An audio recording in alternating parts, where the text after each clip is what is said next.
Halo teman-teman, berjumpa kembali di channel kami Konten Kreatif.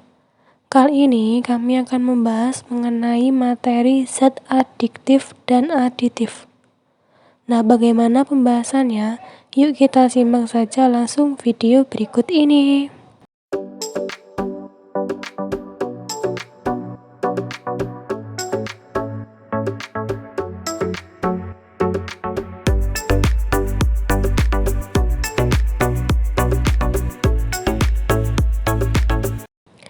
Oke teman-teman, kita langsung saja masuk ke dalam materi.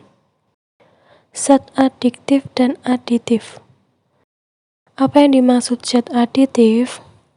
Zat aditif merupakan zat yang ditambahkan pada makanan selama proses produksi, pengemasan, atau penyimpanan untuk maksud tertentu.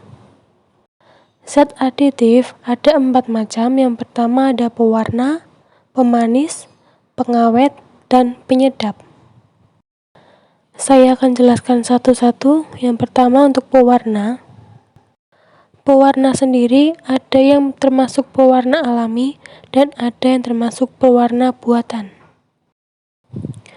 Pewarna alami merupakan pewarna yang dapat diperoleh dari alam, misalnya dari tumbuhan maupun hewan. Sedangkan pewarna buatan itu merupakan pewarna yang dibuat dari zat-zat kimia. Keunggulan pewarna buatan itu harganya lebih murah, praktis, dan penggunaan warnanya lebih kuat. Macam warnanya juga lebih banyak dan warna tidak rusak karena pemanasan. Untuk contoh pewarna alami, jika kita menginginkan warna biru, bisa kita dapatkan dari buah murbei atau buah anggur, kuning dari kunyit, orange dari wortel, hijau dari daun suci, coklat dari karamel maupun kakao, dan merah dari buah naga. Untuk contoh pewarna buatan, karena pewarna buatan di sini terbuat dari bahan-bahan kimia, maka ada yang berbahaya dan tidak berbahaya, sehingga dalam penyebarannya ada yang diizinkan, ada juga yang tidak diizinkan. Nah, pewarna yang diizinkan antara lain ada biru berlian, coklat HT, eritrosin, hijau es, kuning VCV, merah aurora. Sedangkan untuk pewarna yang tidak diizinkan, bisa kalian lihat sendiri dalam tabel, di situ ada beberapa contoh. Zat aditif selanjutnya ada pemanis.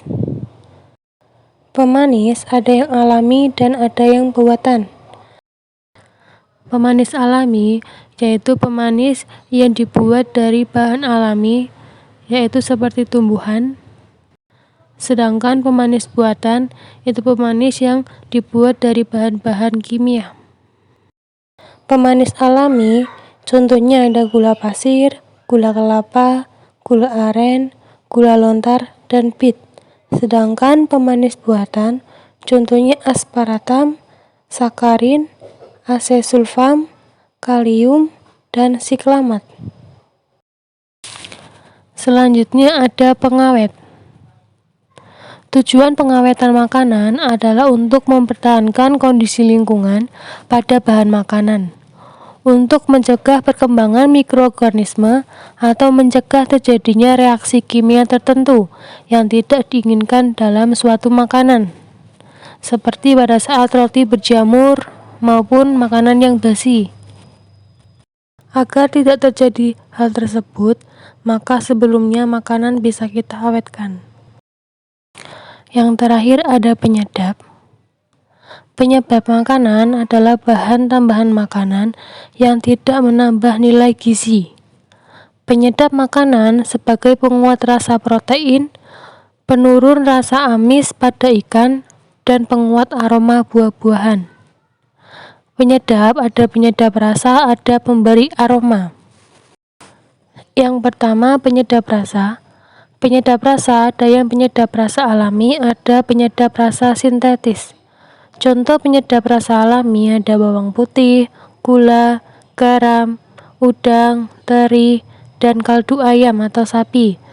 Sedangkan penyedap rasa sintetis itu ada MSG atau sering kita sebut micin. Sedangkan untuk pemberi aroma, sama ada yang memberi aroma alami, ada pemberi aroma yang berupa senyawa sintetis.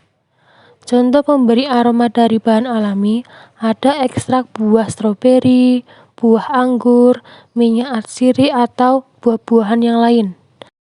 Sedangkan untuk pemberi aroma yang merupakan senyawa sintetis, ada amil kaproat yang merupakan aroma apel, amil asetat merupakan aroma pisang ambon, etil butirat itu aroma nanas, vanilin itu aroma vanili, dan metil amatrilat itu aroma buah anggur. Dan masih banyak contoh yang lain.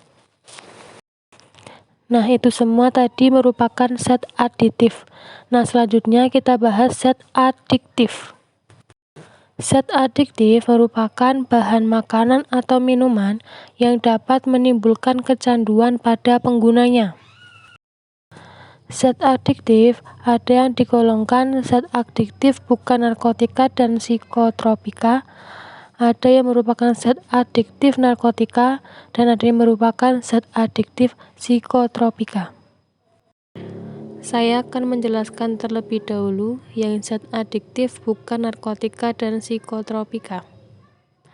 Yang pertama, contohnya ada kafein dalam teh.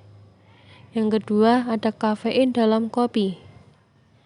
Efek mengkonsumsi kopi dapat membuat orang tidak mengantuk karena kafein dalam kopi dapat meningkatkan respon kewaspadaan pada otak.